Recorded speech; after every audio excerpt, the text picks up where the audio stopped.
Call the meeting to order. Please rise for the pledge.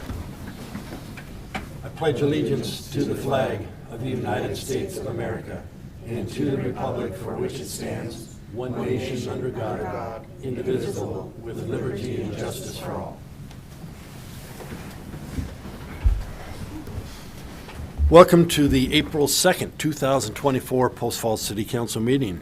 Shannon, please note the councilors are all present with the exception of Councilor Ziegler, who is excused today. Under ceremonies, announcements, etc., we have one quick announcement.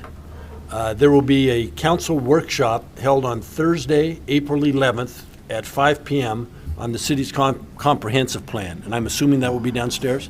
Yes. Okay. So again, April 11th, 5 o'clock p.m. And we do have a proclamation. Military Child Month. Whereas April is a month of the military child, an opportunity to recognize military children for their resilient spirits, personal sacrifices, strong character, and courage. And whereas military children are part of the strength of our nation as they support and encourage their service members with a fierce patriotic spirit.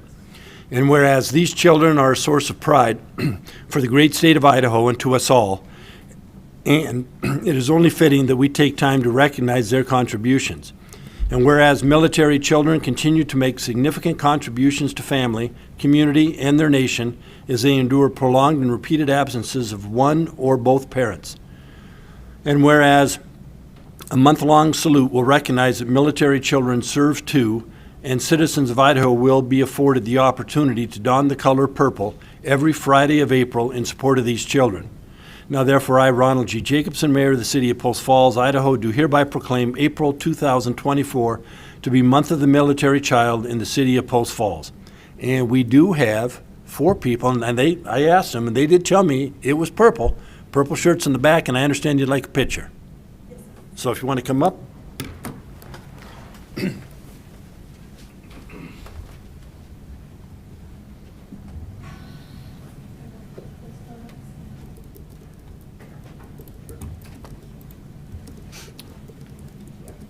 Front of the Sure. Photobomb opportunity. How you doing? Good. Yes, you did.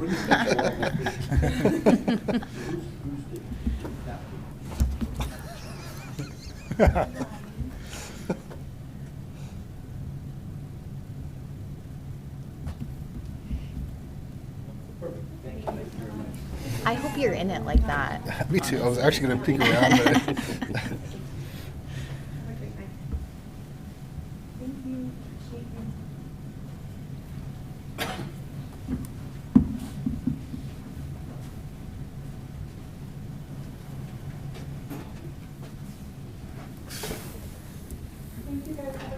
Good night. Thank you.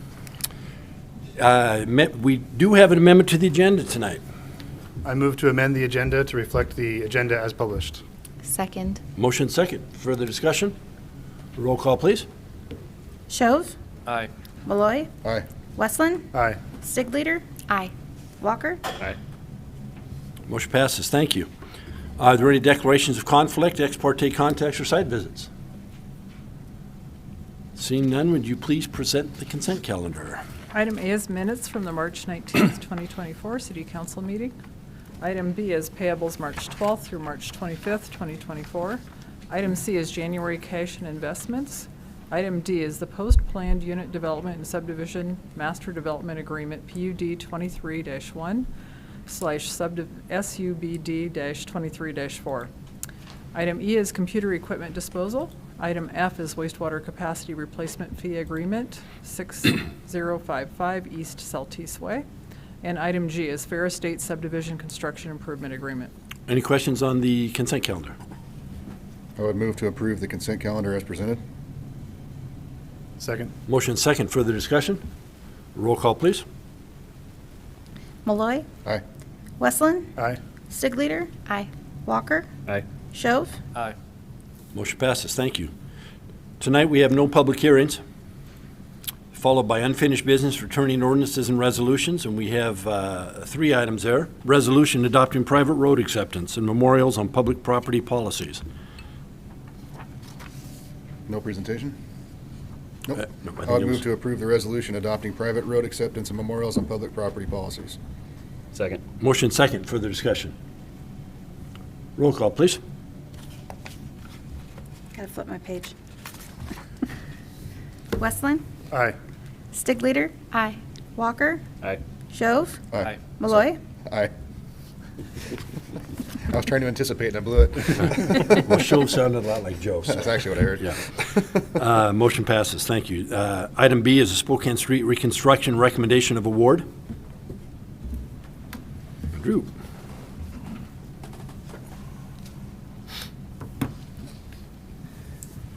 Good evening, Mayor, members of the council. Andrew Arbini, Projects Division Manager for Public Works.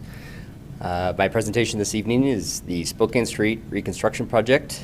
I have two items, both B and C are included in this presentation. One is for a construction contract award, and the other addresses a contract amendment with the city's design consultant. I was here a couple months ago presenting on the Strategic Initiatives Grant Award. So this map probably looks familiar. This is essentially the project limits going from the eastbound ramps to the Spokane River Bridge. The city will reconstruct this area of Spokane Street. There is an area at the intersection of Celtice and Spokane.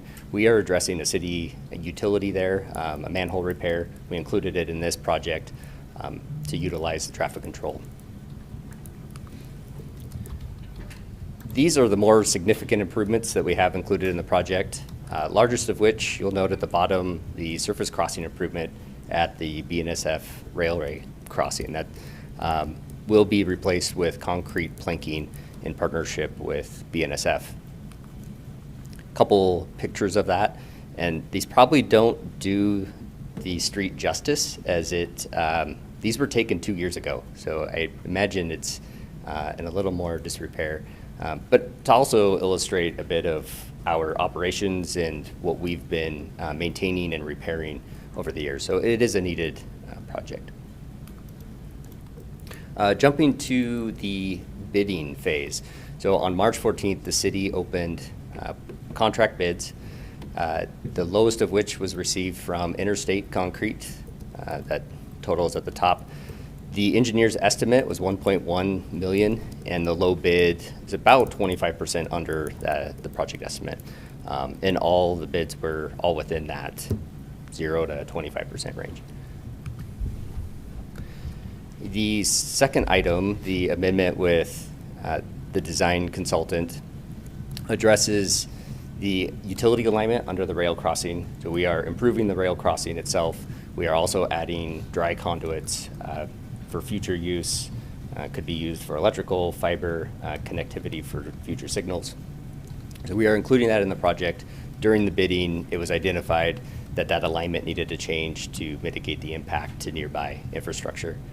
The second part of that amendment brings the construction management services more in line with the actual construction days. That was a result of the review of the overall construction sequencing coupled with input we received from bidders during the bidding phase. Putting all the numbers together, the request tonight for the construction contract award is the contract amount plus a 10% contingency authorized by the Public Works Director. Total amount is $955,955. The second item is the engineering services amendment, and that is a total of $21,250. We do have $6,400 remaining in the original contingency that was approved by council when we initiated the design phase of the contract. That would also be utilized if need be and authorized by the Public Works Director. Final note, this project is by large being funded by the Strategic Initiatives Grant funding. To date, it appears that the project is tracking well under the original estimate. At the time of grant application last summer, we estimated the project to be more around 1.5 million.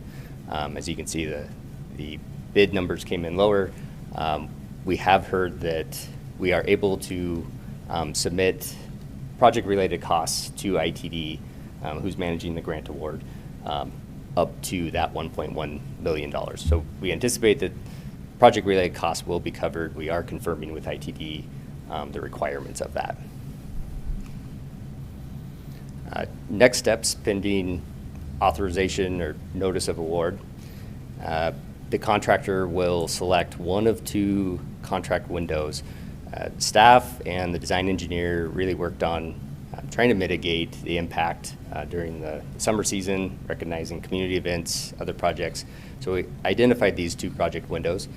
We will know more in the coming weeks what the contractor is looking at for time frame. Final note, very recently we received interest from ITD to extend our project paving limits to the vicinity of 7th Avenue, possibly as far as Celtice. These are details to be confirmed. But essentially, the ITD is looking to accomplish some of their repair work that would be funded by ITD, and we would work out a proposal. So next steps, anticipate coming back and providing a proposal or an update on those conversations, that discussion with ITD at a future date. So more to come on this particular item. That is the last of my presentation. Stand for any questions. So Andrew, the engineer's estimates was 1.3 million. We've got 1.17 million in grant funding, and you're anticipating the total cost of the project is going to be around that 1.17? Correct. For clarity, I didn't include all of the different numbers because the grant application, when we submitted the grant application, we had already executed a design agreement. The staff had planned to move forward with this project before even being aware of the grant. We're confirming what costs would be eligible. Does that include costs already expended to date by the city? All in all, I think we are close to that 1.1 million when you consider the agreement with BNSF, design costs, construction services. We did also budget city funds initially towards this repair. So having the grant allows us to utilize any remaining city funds for other street projects. Well, I drove that today, and yeah, I'm hoping it's sooner rather than later because it's in bad shape. That's rough on a motorcycle, I'll tell you that. Other comments, questions? I would move to approve the Spokane Street Reconstruction Recommendation of Award. Second. Motion seconds. Further discussion. Please take the roll. Stigliter, Aye. Walker, Aye. Shove, Aye. Malloy, Aye. Westland, Aye. Motion passes.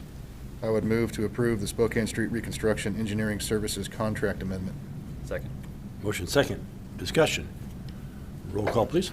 Walker, Aye. Shove, Aye. Malloy, Aye. Westland, Aye. Stigliter, Aye. Motion passes. Thank you. Thanks, Andrew. Next item up tonight is new business, and we have one item. It's contract for impact fee update, Phase 1. Mayor and Council, Bob Seal, Community Development Director. From the beginning. All right. Hello again. So I'm here tonight to talk about the development impact fees, an update to our existing impact fees. Impact fees, as you know, are payments that are required by us against local or new development for the purpose of providing expanded public capital facilities to serve the community and new developments. These fees, this is the idea behind these, is that growth is paying for growth so that we're not financing new public facilities or expanded public facilities with those new additions to the area. Development impact fees shall not be used for any purpose other than the system improvement costs to create additional improvements to serve new growth. So that has to be capacity related stuff. Development pays a proportionate share of the cost of the new public facilities needed to serve new growth and development. A lot of this is wider roads, additional bike lanes, larger parks, more parks, larger public police facilities, things along those lines. Impact fees have to be spent within 8 years of collection, so it's a first in, first out. So we're not just collecting fees into the indefinite future. This is meant for capacity-related stuff. So this is dealing with an existing or a new growth that we're getting. We can extend it to 11 years if there's a reason why, and we can show cause for that. And that might be a situation where growth slows down dramatically and we're not collecting the amount of fees that we anticipated to pay for some new projects, because we don't technically maybe need those projects, but they are looking like they're imminent, and we could potentially push that out. Our latest impact fees were adopted June of last year. This was another round of updates to those impact fees. We updated them. They were based on the existing methodologies and the existing capital improvement plan that we had in place from a March 2021 impact fee study that was new for the time. Last year, we updated it to cover or reflect the increase in construction costs that really was reflected in the streets and multimodal projects, as well as the police station. There was an increase in the price of land that was reflected heavily in the parks fees. And then a new facility study had also been completed, and that again was part of the police station increase. At that time last June, we came forward with full recommendations, and council chose to adopt that recommended fee increase for everything except for parks and multimodal. Parks and multimodal were only adopted at 75% of the increase as opposed to the full 100% of the increase. Part of that may have been in order to try and keep that increase down just a little bit. As you can see, this is comparing the August of 22 versus June of 23 impact fees, strictly looking at the residential component, just so you can see kind of a comparison. As you can see, in 22, it was $8,100 for a single-family house, whereas starting in June last year, it was $13,247. After that update, we had the discussion and were instructed to look at doing a full impact fee study. The full impact fee study will look at different things than we have currently in our current study. We wanted to look at potential for sub-areas or districting. For example, right now, a single-family house out on the periphery is the same impact fee as if it were in the downtown, where there's already streets and parks and all the regular infrastructure that you would get. And so we want to look at districting or sub-areas, which would kind of potentially look at that, where the money that's collected in a sub-area, such as the downtown, would go towards the downtown, whereas the money that's collected in the other sub-areas would go towards those districts as well. It just kind of something that we want to have studied and looked at. We're also wanting to look at dwelling unit sizes. Should a tiny home pay the same impact fee as a 5,000 square foot home? So we're looking at how that could potentially be changed up a little bit. Looking at levels of service. Are we applying the correct levels of service that we really want to see applied? As well as looking at methodology options. Is a level of service for parks the right way to go when potentially a capital improvement plan might be better? It's just that some of it's a study, and it's kind of looking at those different options. Within this phase one, there will be certain primary topics that will be covered that will be part of their own white paper, essentially looking at growth issues, parks issue. These are all different papers. Growth issue paper, parks issue paper, transportation issue paper, police, scaling, residential fees, development land use categories, and the annual fee escalation. Those were the primary points within this document in order to get us some good information as to how we want to move forward with that phase two piece. Throughout this process over the next 8 months, there will be presentations that are made to both the Development Impact Fee Advisory Committee, which is the Planning and Zoning Commission. And there will also be a workshop done with them. And then multiple updates will be provided to council, as well as updates that are scheduled to be provided to the Parks and Rec Commission. we want to make sure that everybody is kept up to date throughout this process. And staff may do additional updates beyond what is currently proposed with the consultant, just so that we can keep everyone apprised of where we're at on it. This is the general timeline. Goal is to have it completed within 8 months. There is something within the contract that says if it's not finished within 12 months, we may have to look at those costs of the costs that we're paying. So that would be the goal, is to get it done within that 8 to 12 months. But I think 8 months is kind of fits within what we can do. So, and then phase 2, which is actually looking at the price, or what those new costs will be addressed in that second phase, and that's where we'll decide on the methodologies and decide on how we're moving forward with the new program. The cost for this is estimated at $115,890.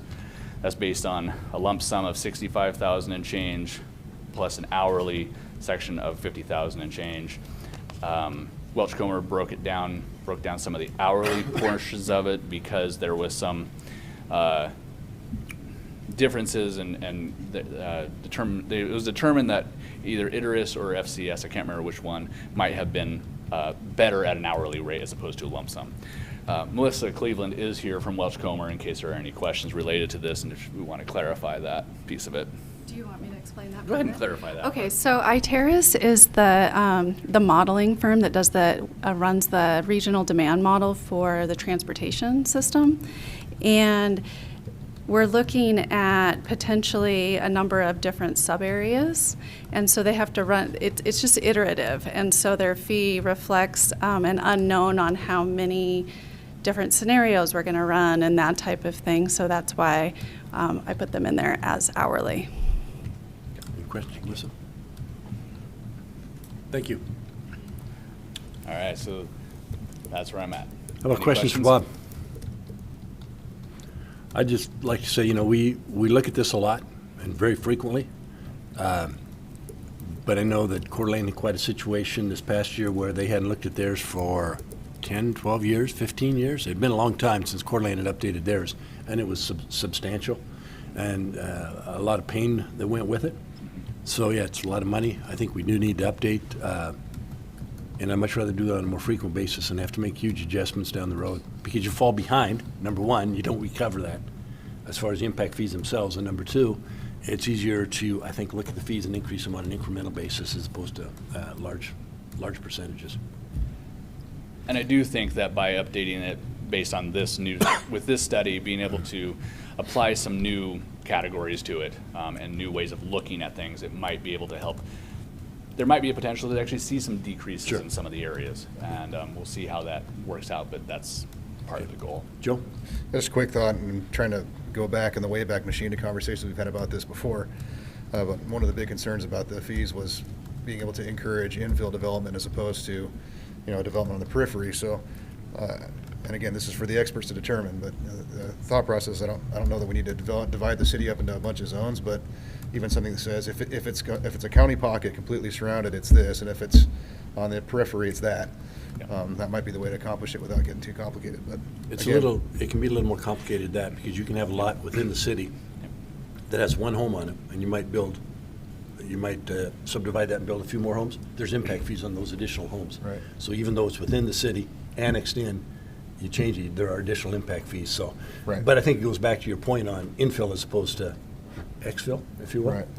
We just need to make sure that when we do set up sub-areas, that we can potentially collect enough within that sub-area to do the projects that are required within that sub-area. Right. And that's part of the issue, that really do have to balance that out and have to be careful. And I think that Coeur d'Alene had said that they had too many sub-areas, and they were collecting fees and they weren't able to do any projects because they weren't collecting enough money in any individual sub-area.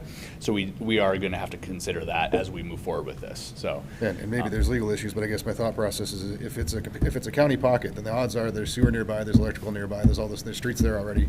So it doesn't need to stay in a particular sub area or anything else. It could go anywhere. It's just a lower amount because a lot of the stuff's already there, as opposed to dividing into sub areas and having to focus that. But again, you guys are the pros. it'll be So- part of what we'll figure out as we go. Yeah. Good. Go ahead, Samantha. Will this study also include how well we've utilized our impact fees in the past or since we've updated them? It actually does kind of look at some of the monies spent and how we are and collected. And actually, John Manley is planning on doing an impact fee update to you guys relatively soon. He does one annually in order to show you, what money's been collected, what money's been spent, what projects were developed over the past. Usually he tries to look at what happened recently, but he shows you a decade's worth of history. So, and that, I think he did that last fall, and before you came on. And he was intending to do it this spring sometime. Usually it's done in the spring, but it got pushed back last year. So. Any questions? So you need a motion, correct? Yes. I'd move to approve the contract for impact fee update phase 1. Second. Motion second. Further discussion? Roll call, please. Schoaf, Aye. Malloy, Aye. Westland, Aye. Stigleader, Aye. Walker. Aye. Motion passes. Thank you. Thank you both. Next item up tonight is citizens' issues. Anybody wishing to address the council on a non-agenda item? Seeing none. Administrative staff reports, 23-24 snow operation report. Ross.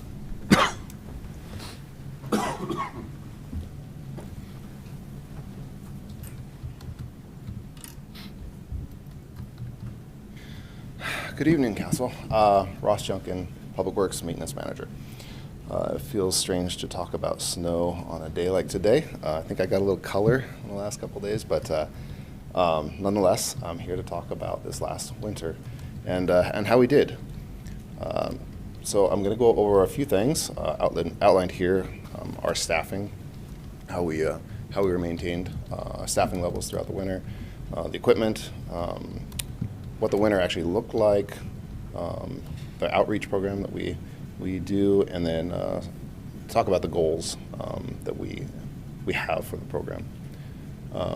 For our staffing,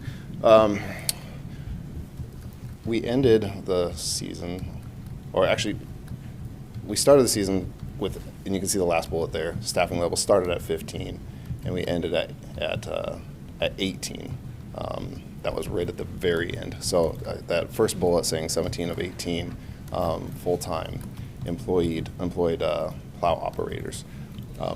That was beneficial to our guys to really have enough staff to get everything accomplished that we wanted to. So there was less burden on the night. So we split our staff.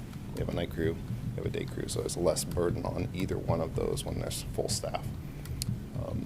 We also have 2 seasonal plow operators that we were able to get hired on as well.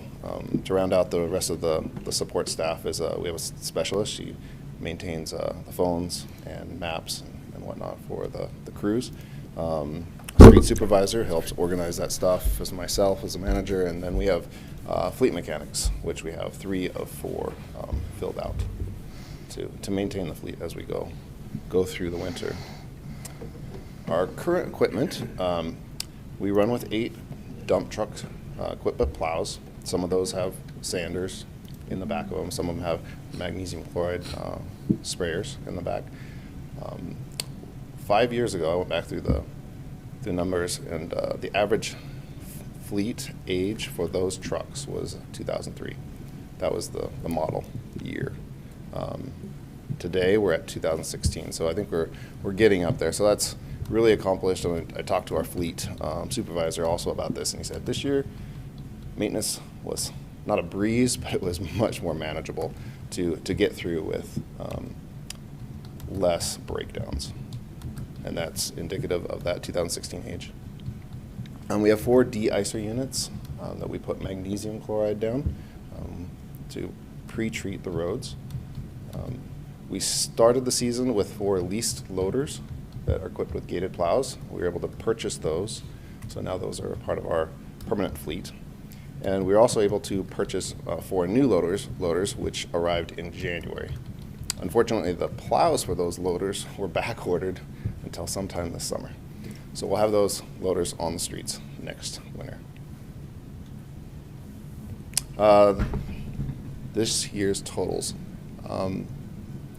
The slide, the picture kind of sums it up. there wasn't much snow compared to recent years. We had 4 plowable storms. We only got into the residential streets one time. We did anti-ice or de-ice 20 times. When we have 1 inch snow anticipated, 2 inch snow, we get out and we pre-treat that. And there were quite a few of those. So we ended up putting down probably more.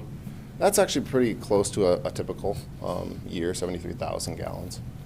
That's roughly what we're putting down each year. And then we had 3 ice slicer applications, which is a salting operation. And we partner with highway districts on that, as well as with the anti-ice or the magnesium chloride. They maintain the stockpiles of magnesium chloride at their facility at the east end of Celtice. And we house the ice slicer or salt at our facility. And we are working together to share resources, so there's less burden on either one of us.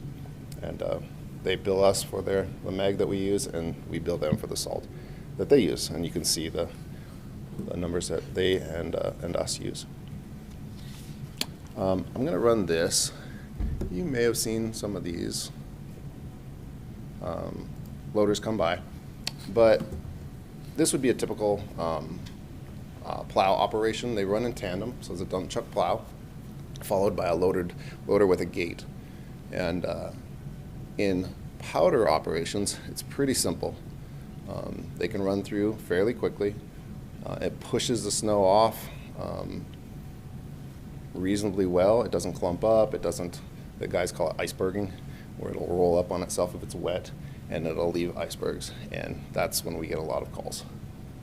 So you can see how he operates that gate at a driveway and tries to minimize that berm as it goes through. And I know that a couple of the council members were able to go out in the dump trucks this winter, so hopefully they're kind of enlightened operation that we do. Outreach, so we put out, every year we put out something in our media. We've sent it in the mail before. We've put it out on Facebook or other avenues. This is a flyer that we put out this last year. You may have seen it on Facebook. It kind of touches on all the different aspects that we think the public should be aware of as we approach winter. So if you want a copy of that, we can get that to you if you haven't seen it before. And then in closing, I just wanted to talk about our team continues to gain experience. The average number of years of experience on our streets team, snowplowing operations, is probably in the 3, maybe 4 years. So that's the number of winter storms that they've been plowing.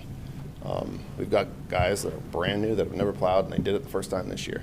They're catching on, but they're gaining experience, and we really go out of our way to make sure they know their responsibilities before the season starts. They're out there driving these routes in the pickup trucks. Obviously, they can't put a plow down, but they're running them, getting used to it, so they know where they're going to be and what they do. We have a snow plan, and we go over it, and we talk about what aspects we're going to focus on and make sure that they know their responsibilities as well. And we get a lot of calls, especially like in the wet snow, and we take all those very seriously. And I'll go out and I will talk to concerned citizens right there in their driveway and go over it and explain what we can and can't do. I don't always come with a conclusion that they might like. However, I have to have citizens and the city's interest at heart when I have those conversations. And we also care greatly about the safety of everybody who's driving out there. We have most of our people live in our city, and they want to be able to get their families around town too.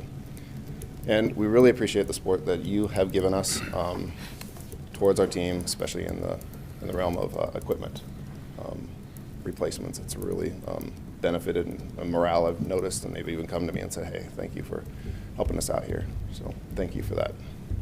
And I'll take any questions. Thank you, Russ. Appreciate the job you and your folks do. Yeah, I just wanted to say I was very impressed with the ride-along that I did, and grateful for the opportunity. And it's amazing just how much snow there is. even when it doesn't look like a lot, you drive that plow forward 25 feet, and all of a sudden, there's a lot of snow. It's not always easy for them to figure out where to put it, but they do a remarkable job with it. And with the obstacles they've got to deal with trash cans in the street and vehicles, and on our ride along, there was a guy with an ATV who had broken down in the middle of a cul-de-sac, and we had to help him get it to the side of the road. And there's a lot that goes on there, and they do a very good job. Thank you. Thanks, Russ. Mayor and council comments? I don't have any comments tonight. How about council? We do need an executive session. We do. I move to enter into executive session pursuant to Idaho Code 74-206-1F. Further, that no action will be taken during this session, and the session will last approximately 30 minutes. Second. Motion second. Further discussion? Roll call, please. Shove, Aye. Walker, Aye. Stickleader, Aye. Malloy, Aye. Westland. Aye. Motion passes. Thank you. We'll enter executive.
Call the meeting back to order. And we do have one item coming back before us under unfinished business, and that's the Water Reclamation Facility Tertiary Treatment Project, change order.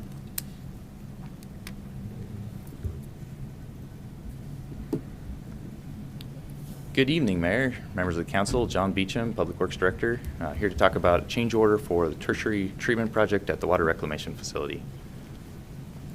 I do have a bit of an overview at the beginning of this presentation, and I'll probably go through that pretty quickly. I just gave a presentation to you all about 2 months ago, so hopefully folks are familiar with the project. We'll get into the change order details and then next steps and some Q&A. The important goal here is we're building this project to satisfy our compliance schedule within our wastewater discharge permit. That's goal number 1. And I've talked about the rest at other presentations, so we'll move forward. Where we are in the project, we are at the construction phase of it, and our deadline to accomplish that construction in our compliance schedule was March 29th, 2024. A little bit of the history: we bid the project in March of 2020, awarded in May, and then we've worked through the events of the last few years as this project has progressed. The current scheduled completion date is March 28th. We've had 511 days added to the schedule so far. Those were largely to address pandemic-related issues and supply chain issues.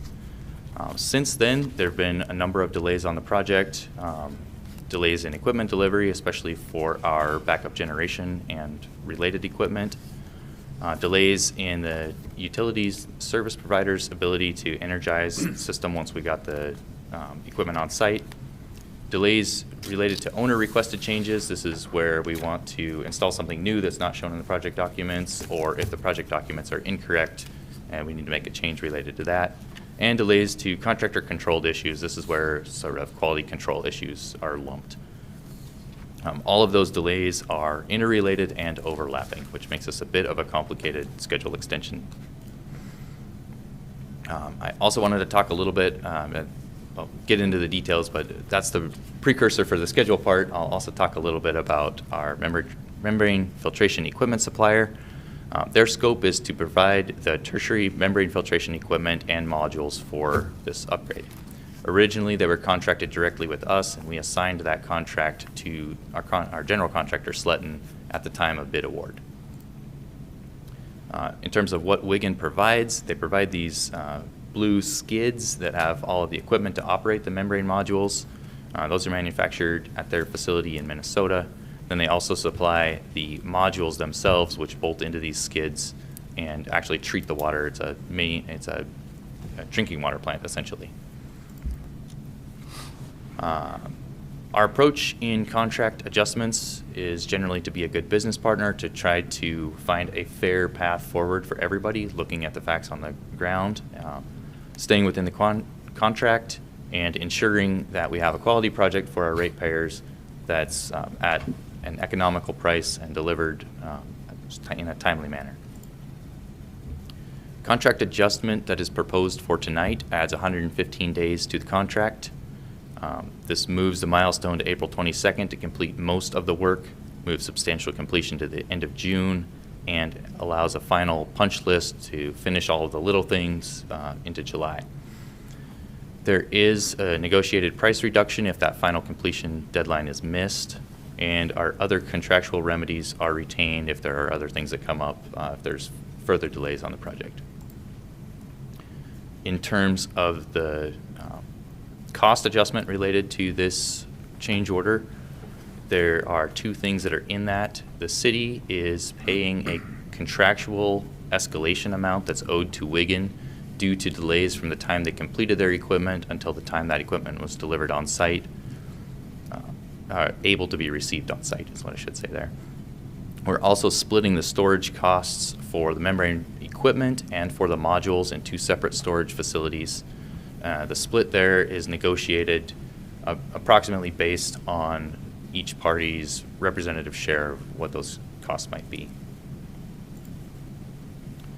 In terms of assurances and benefits that are in this change order, we have new deadlines established, which is always good. It ensures that we're working toward a common goal. resolves past delay issues, that eliminates the ability for contractor to make claims against the city, and gives the contractor some relief in terms of not having damages sought by the city. And it provides clarity on future claims process, so that the contractor is directed to submit all claims in accordance with the contract documents to sort of avoid murky situations. Financial pieces of this, the change order is within the prior council approved contingency. The reason I'm here tonight is because it is for more than $50,000. So we have a contingency for the project, but my authority to sign off on change orders is limited to $50,000. We had $1.8 million of contingency authorized when this project was awarded. We will have about $500,000 left of that contingency at the end of this change order if it is approved tonight. Broadly speaking, our funding sources remain in alignment with our financial master plan, so we're not, these change orders have not deviated us from our master plan in such a way that we're looking at canceling other projects or delaying them to be able to afford them. I have some tables in here with specific project funding amounts. If you're interested in that, I can walk through it. What I direct your attention to is this total 11% change from bid award in 2020 until now. We're looking at about 11% change on the entire project. That's with all contracts considered and our contingency decreasing as time goes along. And again, if you're interested, I can talk through the details of where the money is coming from for this project. Specifically worth noting, we have a $24 million loan from IDEQ that is to fund part of this project, and that's at a very low interest rate. I think it's 2 3/4, if I recall correctly. So staff's recommended action is to approve this change order tonight. It resets expectations going into startup and kind of sets an even playing field again. In terms of next steps, there are a few more items that will come before council. If we extend this project by the 115 days, that's close to 4 months. Many of our consultants who are supporting us on this project are at the end of their contracts, so those contracts would come back before you for a similar extension. There is a change order that we know about coming to install heat trace. That was not shown clearly on the contract documents. It was not bid, so this is adding something at our request to make sure we get a good product. In general, our next steps are to continue to work toward completion here in the next month to 2 months, depending on which part of the project you're talking about, and to work with the EQ on any options regarding our compliance schedule deadlines. With that, I'd happily answer any questions. Any additional questions? I have one, sorry. ahead. Sure. Those extra change orders, do you anticipate that those will use the remainder of the contingency fund? No, if I recall correctly, this heat trace change order is somewhere in the neighborhood of $70,000. Don't hold me to that number Sure, because sure. I'm trying to recall it. It's in draft form, so some things could change before it comes to you, but that is the biggest cost impact change order that I'm aware of at this time. I do believe that the consulting contract will probably, it will be a larger number than that $70,000 Okay. number. I don't know what that number is. Okay. The big part of that will be with our design engineer, our construction manager, JEB. Gotcha, okay. See no additional questions, entertain a motion. I would move to approve the Water Reclamation Facility Tertiary Treatment Project Change Order Number 68 with Sletten Construction. Second. Motion second, further discussion. Roll call, please. Walker? Aye. Stigliter? Aye. Malloy? Aye. Westland? Aye. Shove? Aye. Motion passes, thank you. And the next motion tonight is? Adjourn? All those in favor? Aye. Aye. Meeting adjourned.